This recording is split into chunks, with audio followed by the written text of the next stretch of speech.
Tom Vasel's top 100 games of all time.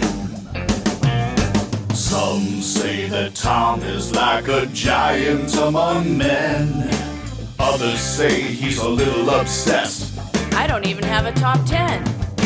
Tom Vasel's top 100 games of all time. Hey folks, welcome back to another in my top 100 games of all time series where we just walking through the Miami Zoo and at the same time telling you what my favorite games are as of 2016. Now, one thing people always ask is, how do you do this? How do you decide what games are in your top 100?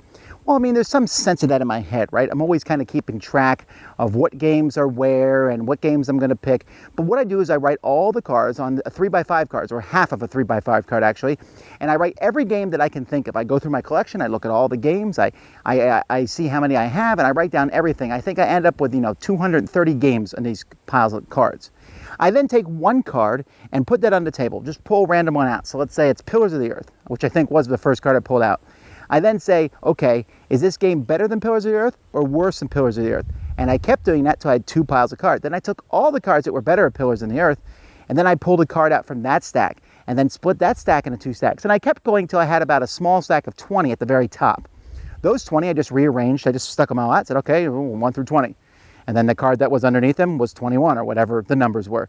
Then I grabbed the next small stack, and I kept going down the line till I got to Pillars of the Earth, whichever number that might be. And then I took the other big stack and separated that and did the same thing. It's really not that hard, and I also have some sort of sense of where games are because this is something I think about all the time. Well, with that being said, let's get into the 90s or the 80s, I guess. Here we go.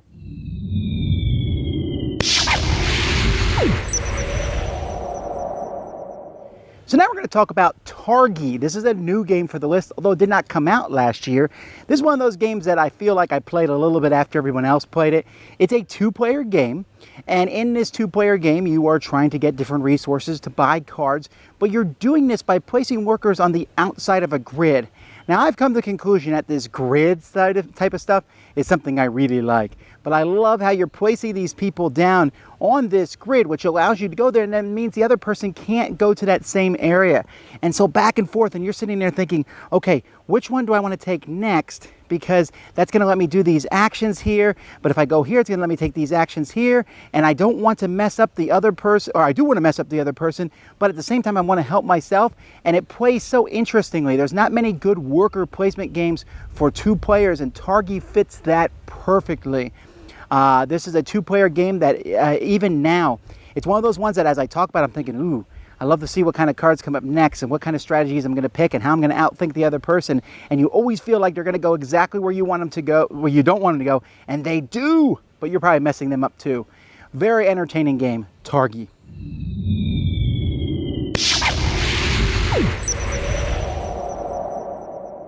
'89 is Adventureland. Adventureland is another new one that's been included to the mix, and this is from Haba of all things.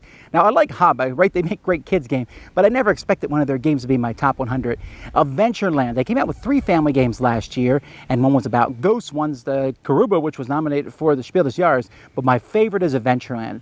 And again, Adventureland is one of these games I'm really enjoying with the grid. Adventureland has this grid, and you're moving people forward or down on the grid, and you can always go as far as you want, but you can never go back, and you're moving them and trying to get different things. And Adventureland comes with 4 different scenarios, and each which plays completely different than the other. One is area control, one is simply get big parties together, move around, one just collect different things, and you're fighting monsters, and you get to roll a die occasionally.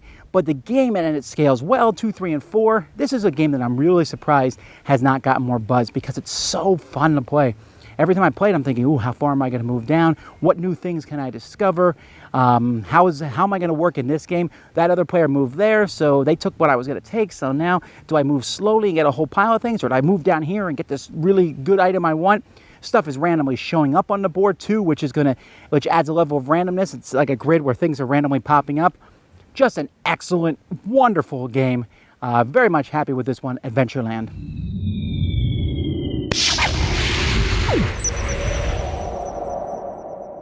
Here we come to another game that's been on my list every single year. Not too many of these left, but this is one that I just still love, and that's Ave Caesar. This is a racing game, and I recently just started playing with a variant to this racing game, which made me enjoy it that much more. Ave Caesar is a chariot racing game where you're going to go around 3 times around a thing, and you're basically playing cards from your hand. Each player has their own little deck of cards, and they're going to play a card, and that shows how far you move. But what makes the game fun is that you can block other people. There are spots in the track that are basically bottlenecks, and you can sit there and keep other people from going through.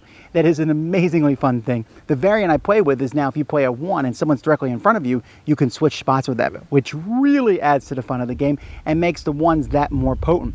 There's a possibility if you don't play your cards right and go around the long way on curves that you don't even finish the race. But there's just so many ha ha ha moments in this game, and it doesn't take that long, and it goes up to 6 players.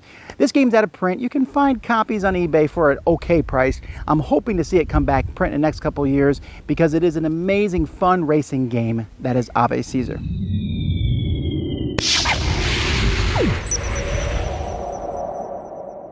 Well, here we have Eldritch Horror. Now, this is the 3rd year Eldritch Horror has been on the list. Eldritch Horror replaced Arkham Horror for me. I really liked Arkham Horror. I liked the whole spooky Cthulhu theme, and Eldritch Horror did that and more, and also had this grand Indiana Jones type adventure, gallivanting all over the world feel to it. Now, here's the deal. It's lower on my list because another game has knocked it farther down. However, this other game still doesn't give me the same feel Eldritch Horror does, and Eldritch Horror does have a plethora of amazing expansions at this point in time. So there's a lot really involved with the game at this point. Cool monsters, cool stories, very cohesive stories, spooky, but at the same time not too spooky. Like I said, it's really along the lines of Indiana Jones. It's long, but I don't mind it. It's one of the longer games that I'm like, woohoo, let's play, although I think I find it best with 3 players. That is Eldritch Horror.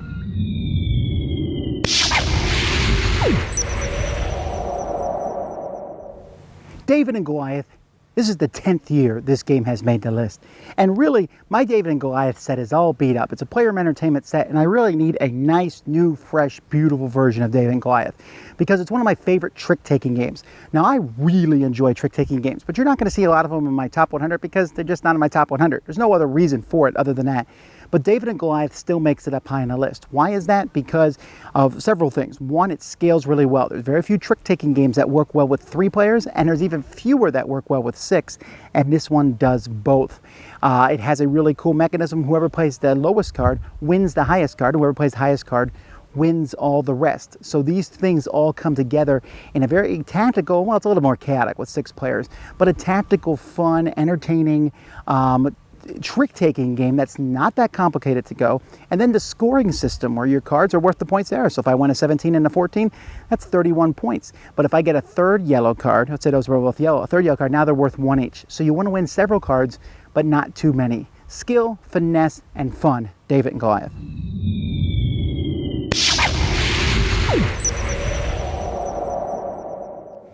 You know what, folks? I think that this will be the last year you see Robo Rally on my list. Not because it's a bad game, it's a great game. It's been on my list since the very beginning, but because there's a game coming up later on the list which blows it away. Now, I still think Robo Rally is a great game. It's one of Richard Garfield's best designs, better than Magic the Gathering probably. It is a super fun programming game, takes up to 8 players. Now, problematically, the rules don't tell you that you should not play on a big set of boards. They don't give you any kind of guidance or direction, and really, you kind of need an experienced Robo Rally player to set up a small board with nice crisscrossing paths. You probably want to play with the expansion where you get special abilities and things. And when you do that, Robo Rally is extremely fun. I mean, amazingly fun. Now, it can still be frustrating for people who might get messed up in programming. And they never did come up with a good idea. Sometimes you just don't get a right turn in your hand when you need one. But beyond that, it's hilarious to watch what happens. It's entertaining and it's fun for me to make a programming game, a game where I'm trying to figure out what happens next. And I think Robo Rally does so in a good way. There's many different versions. The version I have is a mix of all of them put together. And I know that Richard Garfield's working on a 2nd edition of the game, so that may change things also. We'll have to wait and see. But definitely a fun game. There's been on my list this many years for a reason, Robo Rally.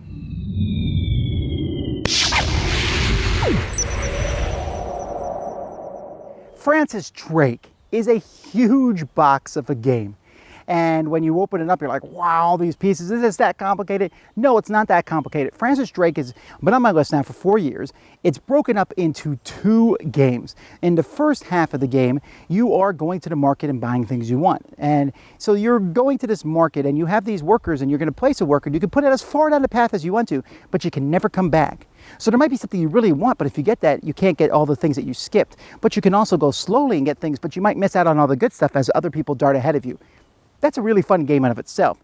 The second half, you have your pirate ships that you've now gotten your cannonballs and all that jazz for, and you're going out and going to different islands and trying to outthink the other players. Where are they going? And so you go to different places and try to defeat islands and pirates with the supplies that you've gotten.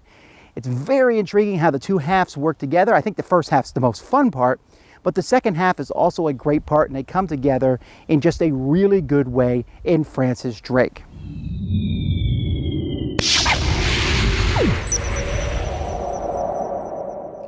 Stockpile is a stock market game.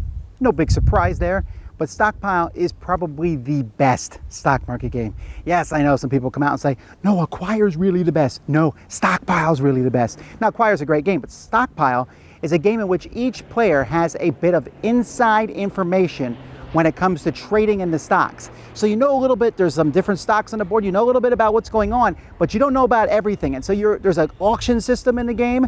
There is playing some cards. You can deliberately mess with the market yourself, and you're doing all these different things, but it's done very simply. The game doesn't take longer than an hour. There's 2 sides of the board for a normal game and then an amazingly fun game. There's a great expansion that came out this year for it. This game is solid. Now you might say, I don't really like buying and selling stocks. And I can understand that. But in this game, you're kind of auctioning for the stocks and then you sell them off at the right possible time. Hopefully, unless they go bust on you. Like I said, it's very simple, and I bet I've played with some people who don't like stock market games, and they still think this one is fantastic and fun. Definitely check it out, Stockpile.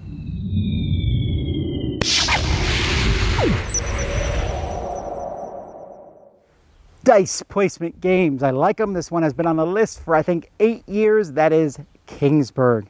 Kingsburg is a very, very simple game.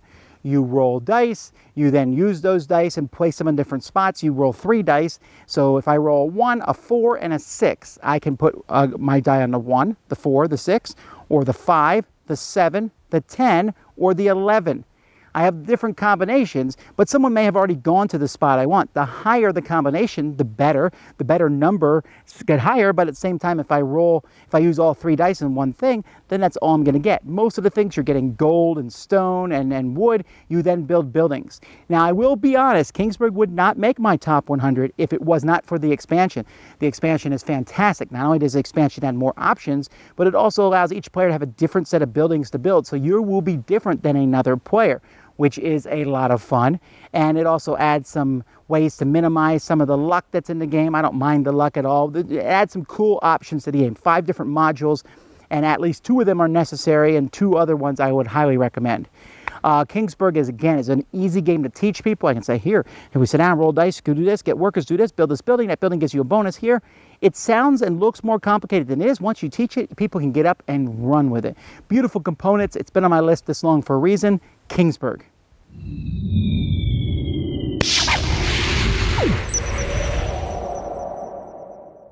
Faces is an amazingly fun game. It's a party game. It's from Buffalo. It's out of print. Have fun finding it. I made a custom version of it, so I felt like it'd be kind of weird not to put on my list since I want to play it all the time. Now, I don't play it as much. I mean, it was in my top 30 for a while. I don't play it as much as I used to, but it's still there. My kids love this game. Essentially, we play it like apples to apples. Which one of these people is most likely to be a terrorist? Which one of these people is most likely to have just wet their pants? And you look at all the cards, everyone plays a card, and then you pick them, and people are arguing, saying, no, that guy is definitely a pants wetter, and you're going back and forth, and it's jokey and fun and hilarious.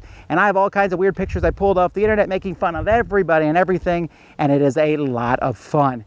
If you ever find a copy of Faces at the thrift store, and you probably can at points, that should be instant buy. Get it? It's a lot of fun. Faces. All right, 10 more games are finished. That's that. not much more to say, except that we're gonna have 2 of these coming out every week, so hopefully you enjoy them. What are your favorite games? Which ones on this list was I totally wrong about? Let me know in the comments. Until next time, I'm Tom Vasel. Thank you to the Miami Zoo for letting me film here. We'll see you. Thanks for watching. To see the rest of the top 100 lists, check out our website at dicetower.com, where you can also find The Dice Tower, the premier podcast about board games. I'm Eric Summerer, and you've been watching Tom Vasel's Top 100 Games of All Time.